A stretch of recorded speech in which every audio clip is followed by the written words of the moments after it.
De volta com o nosso Você Bonita para um bate-papo super especial. Bom, falar de resiliência é falar do que eu acredito ser fundamental para a nossa vida.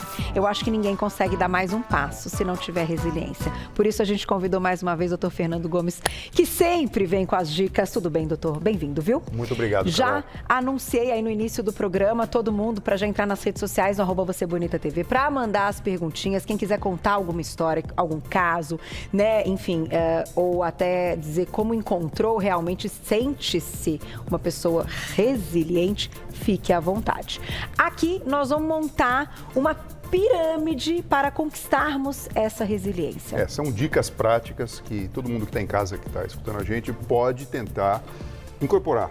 Porque assim, cerca de 30% das pessoas já tem uma resiliência muito boa, Carol. Mas a gente sabe que os outros 70% precisam ir de uma ajudinha para ir em frente. E viver acaba sendo isso, né? A vida é como se fosse um mar. Tem momento que ele está revolto, tem momento que ele está mais calmo e cabe ao cérebro nos ajudar nessa tarefa. Sem dúvida. Como você diria e resumiria o que de fato é resiliência? Carol, o termo resiliência, ele veio da física e foi tomado emprestado pela psicologia. Então, quando a gente olha a física dos materiais, o material ele pode ser deformado de acordo com a temperatura ou a pressão diferente que ele é submetido e depois voltar ao seu estado natural. Se a gente olhar para a natureza, vamos imaginar um bambu. Então, tem um bambuzal, conforme tem um vento ou uma tempestade, ele quase dobra, quase quebra e quando fica tudo bem de novo, ele volta à posição normal. Então, na psicologia, fazendo essa analogia, essa comparação, é mais ou menos assim. Então você tem a sua vida, você tem os seus valores, você tem o seu jeito de ser e de repente surge um problema grande na sua vida e você precisa acionar a sua inteligência para resolver esse problema. Até aí, ok. Mas e como é que fica a parte emocional? Como fazer então para você voltar e funcionar de uma forma saudável novamente? É isso que a gente fala e denomina resiliência. É uma conquista. Vamos lá, doutor. Vamos começar com a nossa dinâmica. A gente tem várias caixinhas aqui, como vocês estão vendo, com frases e com as dicas do doutor. Vamos lá. Qual que você quer colocar para a gente começar? O que você acha de autoconfiança? Vamos lá. Autoconfiança. Vamos lá. Autoconfiança, quando a gente traduz, né, para uma linguagem mais simples, acaba sendo confiar no próprio taco, né? Então, tem a ver com autoestima, tem a ver com o fato de você saber os seus limites positivos, até onde você de fato aguenta uma situação ou pode resolver um determinado problema sozinho ou não. Desenvolver a sua autoconfiança e principalmente entender isso baseado na sua consciência racional é algo extremamente importante. Então, trabalhar nesse sentido faz toda a diferença nesse caminho de se ter uma resiliência a ser desenvolvida dentro da sua própria cabeça. Então, a autoconfiança entra na base da nossa pirâmide para chegar na resiliência. Quando você diz da gente conhecer um pouquinho os nossos limites, isso é uma coisa tão importante, porque às vezes a gente aceita algumas coisas e topa, achando que a gente, né, naquele momento vai conseguir entregar aquilo que a gente pensou quando a gente topou. Isso seja em qualquer situação, tá, gente? Estou falando só de trabalho, às vezes numa questão familiar, numa questão em casa, enfim, como pais, mães. Como é que é esse ponto aí, doutor? Carol, vamos dar um exemplo. Que você falou, trabalho. A pessoa vai fazer uma entrevista de emprego e perguntam quais são as habilidades ou capacidades que ela tem. Você tem que ter confiança na sua formação e na sua experiência. Não adianta você falar ou prometer algo que você não vai conseguir cumprir lá na frente. Algumas situações isso é difícil, né? Porque você tem situações da vida que acaba sendo mais forte do que você. Por exemplo, uma pessoa apaixonada, muitas vezes ela permite algumas coisas que se ela tivesse uma cabeça mais fria, ela não toparia. Não é criticando o outro indivíduo, mas assim, são realmente coisas que não combinam.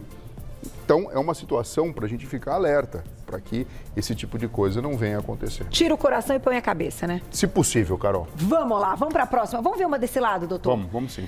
Qual que você acha que pode ser a segunda? Olha lá, vamos nessa aqui, ó. Essa é legal.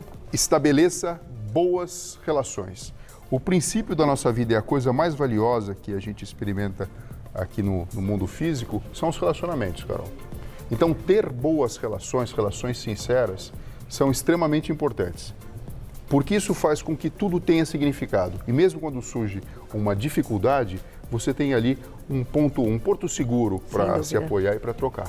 Sem dúvida. Então, isso aqui é muito importante. Vou te dar um exemplo. O nosso cérebro funciona através da comunicação de células pequenas de neurônios que conversam através das sinapses. Imagina se essa sinapse fosse mentirosa. Você manda o seu braço mexer para a direita e ele mexe para a esquerda. Não ia funcionar. A mesma coisa a nossa malha de relacionamentos, tanto da família, como com os amigos, como com o próprio par romântico. É importante que isso seja verdadeiro, real e principalmente de boa qualidade. Concordo com você, faz toda a diferença, né, gente? Importante isso para tudo. E está na base da nossa conquista. Porque a hora que surge um problema, é essa malha de relacionamentos que ajuda a amortecer. Por exemplo, a pessoa passa por uma situação difícil, perde alguém que ama, um amigo querido. São as pessoas em volta que, de alguma maneira, conseguem acolher e trazer de volta. Ninguém vive sozinho no mundo. Então, se você não tem isso aqui de verdade acontecendo, é muito difícil quando você precisa daquela força a mais para colocar a sua resiliência à prova. Então, para chegar na resiliência faz parte da base da nossa pirâmide. Vamos para mais um? Vou pegar essa daqui e já Dr. Fernando vai nos contar. Isso aqui, aceite as mudanças. Por que é tão difícil, doutor? Você me conta daqui a pouquinho. Tá bom. Já. Mandem perguntinhas no @VocêBonitaTV, porque é fato. E a resiliência, viu, é uma base para a gente conseguir chegar lá, né, Rô?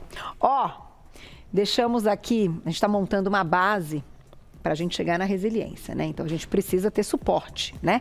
E uma das coisas é aqui, aceitar as mudanças. Por que é tão difícil? Oh, meu Deus, para alguns signos, então, dizem que é pior. Carol, vamos pensar o seguinte, você joga na Mega Sena? Às vezes eu jogo. Imagina, de repente, você agraciada com aquele prêmio bem gordo.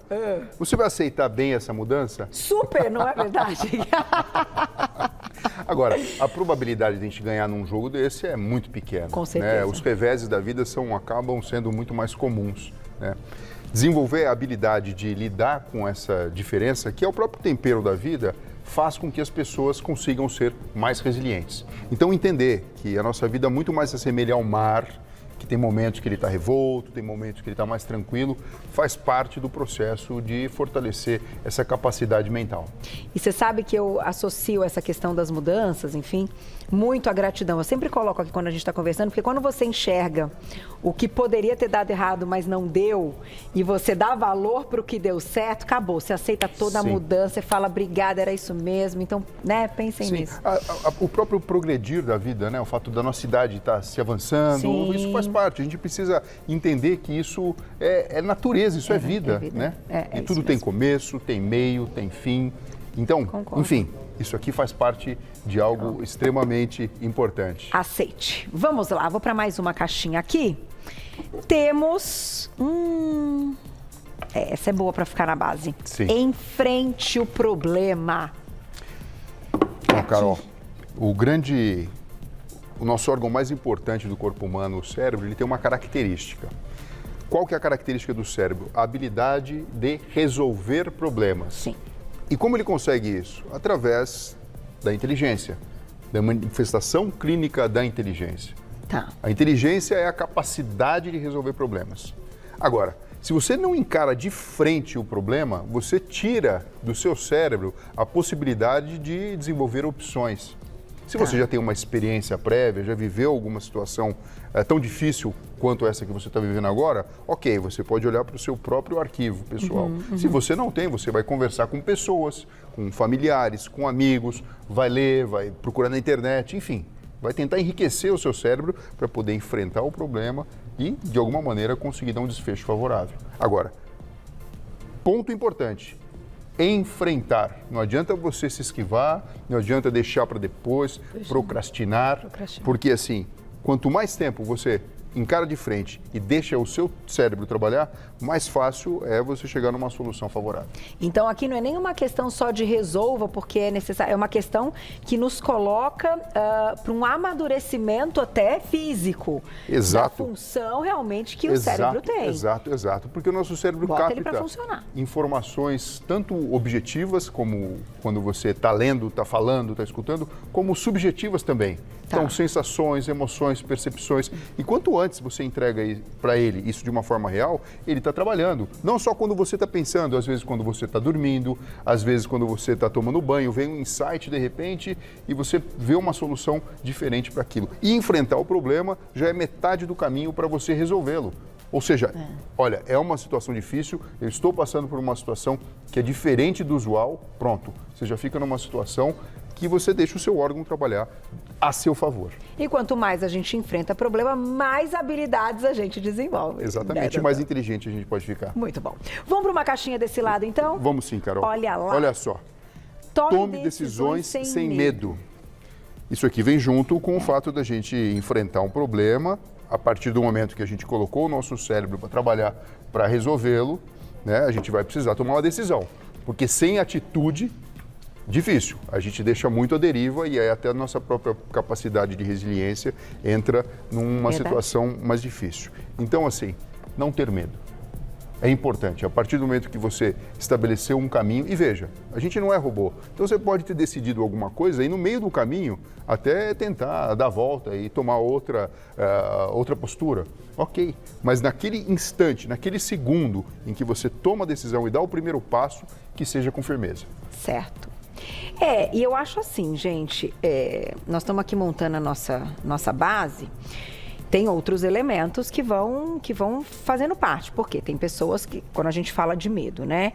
O medo é uma coisa muito individual, né? Então, tem pessoas que vão tomar decisões com muito mais segurança, porque passam muito longe do medo que envolve aquela decisão. E outras, se acontecesse com tal como outra pessoa, falaram, nossa senhora, se isso acontecesse comigo, já viram essa frase? Se isso acontecesse comigo, nossa, quero nem imaginar. Então, eu acho que cada um, né, em casa também vai entendendo, que daí entra naquilo que você falou da autoconfiança, de se conhecer, de saber o seu limite. Tudo vai somando, né, doutor? Tudo Carol, vai somando. Exatamente. Vamos para a próxima caixinha.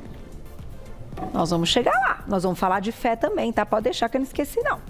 Problemas são temporários. Exato. Mais uma vez, fazendo a comparação com esse elemento da natureza, que pode ser o tempo, pode ser o mar, enfim, nada dura para sempre. Nem mesmo as coisas boas, né, Carol? É natural, a vida é isso. A partir do momento que a gente entende que existe um balé contínuo e a gente tem que dançar, tudo fica mais fácil. Então, aquele problema que muitas vezes parece intransponível, que não tem solução, a primeira coisa que você precisa mandar para o seu cérebro é a informação de que, olha, pode ser extremamente difícil, mas ele vai ser solucionado de alguma forma. Vai passar. Vai passar. Bom, gostei. É bom a gente ouvir isso. Eu vou pegar essa daqui para a gente fechar essa nossa... Vou lá e já volto. Olha essa eu adoro. Estabeleça metas. Você me conta daqui a pouquinho se podem ser metas grandes, metas próximas, que vai nos ajudar nesse momento. Volto já. Certo? E deixamos ali a seguinte caixinha. Estabeleça metas, doutor Fernando. Conte.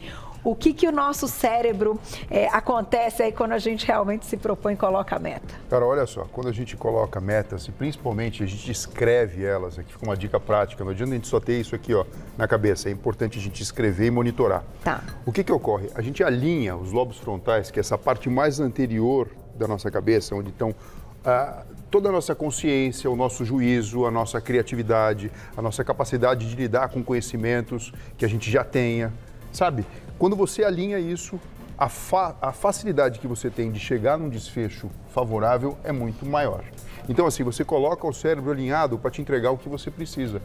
E vou te falar uma coisa, você saiu daqui dizendo o seguinte, mas tem que ser meta grande, né? Olha, como tudo, tá? Se você começa pequeno, metas que são de fato alcançáveis, você aciona o seu circuito cerebral de recompensa a cada vez que você consegue um pequeno passo, sabe? Às vezes você tem um problema na sua casa, não sei exatamente qual é, ele parece enorme, porque você não começou a dar a solução. Você coloca uma meta. Olha, isso eu vou precisar resolver. Pode ser uma questão financeira, por exemplo. Olha, o mês que vem, pelo menos, esse boleto eu preciso pagar. E você consegue. Não esqueça, não banalize a sua conquista.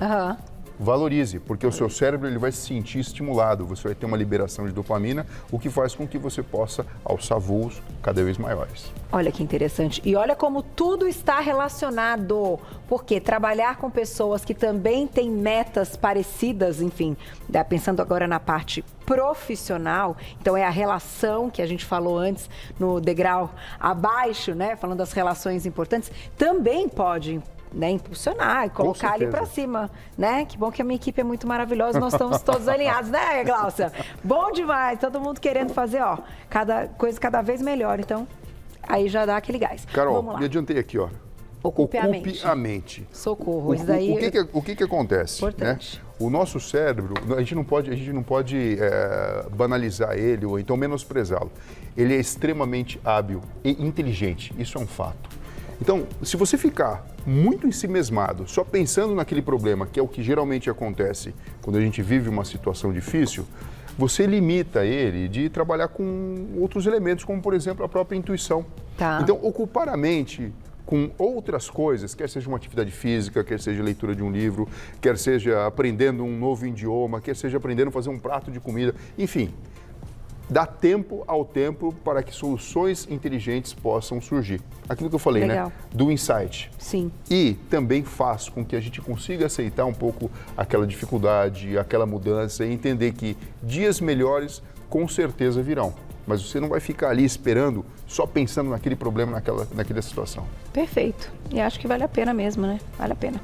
Vamos para a próxima, que daqui a pouquinho a gente vai chegar já no topo. Essa, mantenha as coisas em perspectiva. Perspectiva do tempo, perspectiva da dificuldade, perspectiva da própria solução. Quando a gente olha muito de perto, por exemplo, num museu, uma obra de arte, a gente não consegue ver a beleza do quadro. Quando você vai um pouco mais para trás, você percebe que existe uma beleza naquilo. Percebe? Percebi. A vida é exatamente assim. Quando a gente está muito próximo do nosso problema, do nosso sofrimento, da nossa dificuldade, a gente fica cego para uma solução que pode ter sentido. E é lógico, né, gente? De repente, se a fivela apertou demais, a gente tem a psicoterapia para ajudar. Uhum. A gente vai falar sobre isso, mas a gente tem a fé que sempre tem que estar junto com a gente, como uma forma de fortalecer tanto a nossa inteligência intrapessoal, que é essa capacidade da gente conversar com a gente, como a inteligência existencial. Então, já vamos colocar a última caixinha e a da resiliência, doutor? E eu quero te ouvir falando a respeito disso, foi o que a gente abordou logo no início, até que ponto uma esbarra na outra, uma fortalece a outra, né? Sim. Fé e resiliência e fé. Por isso que a gente deixou, para ficar aqui no topo da pirâmide, essa orientação. Cuide de si mesmo. A vida é uma experiência que surge, infelizmente, sozinha e ela termina, infelizmente, sozinha. Mas ela não precisa ser uma solidão completa, mas traz, na verdade, uma grande responsabilidade. A gente precisa cuidar de nós mesmos, isso é um fato. E sempre que você permite transcender, então, para quem tem fé, é muito fácil me entender. Orar mesmo, rezar, pedir ajuda. Chega uma hora que, assim, não é o pai, não é a mãe, não é o marido, não é a esposa, não são os filhos, não é ninguém que vai ajudar. É, de fato, essa crença em algo maior, responsável por tudo isso que está acontecendo à nossa volta, que nos dá força e nos faz seguir em frente. Isso é verdade. Pessoas que têm fé, que têm um credo, qualquer que seja a religião, elas conseguem passar por problemas de uma forma muito menos dolorosa do que simplesmente quem não participa dessa situação. Nós já tivemos várias situações da humanidade, guerras, tragédias, e toda organização de fundo religioso, por exemplo, clubes também, associações também funcionam assim, mas que de alguma forma abraçam essas pessoas e isso tem um significado, coloca todo mundo numa situação muito melhor e a gente ajuda numa resiliência em equipe, o que faz todo sentido, Carol. Concordo com você. E quando você diz essa última aqui, ó, que é para a gente se cuidar, ou seja, a gente tem que se colocar um pouquinho em primeiro plano muitas vezes, porque para a gente ser muito bom para os outros e para a gente dar conta de tudo, a gente tem que estar bem. Sim. Senão, né, é a história. Senão a gente não consegue ser legal com os outros, ser bom naquilo que a gente precisa, se a gente não está ali no momento que a gente tem como cuidado. E as emoções fazem parte disso, né? Fazem parte disso. Cuidar das emoções. Carol, e até para a gente fazer caridade e fazer bem para o outro, a gente precisa estar bem. E não é legal fazer isso uma vez simplesmente, é legal fazer isso sempre. Então, até para você, se você tem essa coisa no seu coração de querer ajudar as outras pessoas, para você poder ajudar sempre, você precisa se ver em primeiro lugar, estar bem, para ter alguma coisa a oferecer. Doutor, dá tempo de uma perguntinha para a gente fechar. Olha lá, quem mandou ele, querido, Gu, um beijo, gratidão e a humildade são sentimentos adotados na resiliência? Sem sombra de dúvida, Gustavo. A gratidão, como a Carol falou aqui, é uma forma da gente ir doutrinando também o nosso cérebro a usufruir das coisas boas da vida, né? E existem neurotransmissores que são acionados quando a gente assume essa postura como um hábito. E a humildade, veja, quando você fala humildade, eu consigo transpor até para uma outra palavrinha que se chama empatia. Quando a gente tem empatia, a gente entende que aquela outra pessoa talvez esteja com um problema muito grande, difícil de resolver, talvez a resiliência dela esteja comprometida, e é nesse momento que, com humildade, a gente pode olhar o tamanho real dos nossos problemas, porque sempre tem, gente, um problema maior do que o nosso. Sempre tem um sofrimento pior. A gente sabe disso. E quando a gente entende isso com humildade, a gente ajuda o nosso próprio cérebro a colocar a gente numa situação mais favorável, Carol. E dar valor e ter gratidão de tudo que acontece que deu certo. Exatamente. Né, doutor Fernando? Você pensa assim, ao longo do seu dia, você fala assim, nossa, tal coisa podia ter dado errado, tal outra coisa, tal... Gente, é tão bom. É um alívio. Você fala, nossa, deu certo. Tudo podia ter saído assim, saiu assim. Amém. Resiliência conquistada. Sim, sem contar que assim, tudo dá significado, Carol. É isso. E a gente só amadurece dessa forma, né? Olha que lindo que tá lá no nosso Instagram para todo mundo que quiser chegar na resiliência, a nossa base da pirâmide. Vou agradecer mais uma vez ele que é neurocirurgião, tá aqui sempre, Dr. Fernando Gomes, @doutor abreviado, Fernando Neuro, @doutor abreviado, Fernando Neuro. Vocês já encontram todo o trabalho e claro que ele volta. Obrigada mais uma vez. Sempre um prazer, Carol. Viu, doutor? Até a próxima. Obrigada, meninos. Vejo vocês amanhã. Sextou amanhã, hein? Tô te esperando, 12:30. Beijo, beijo.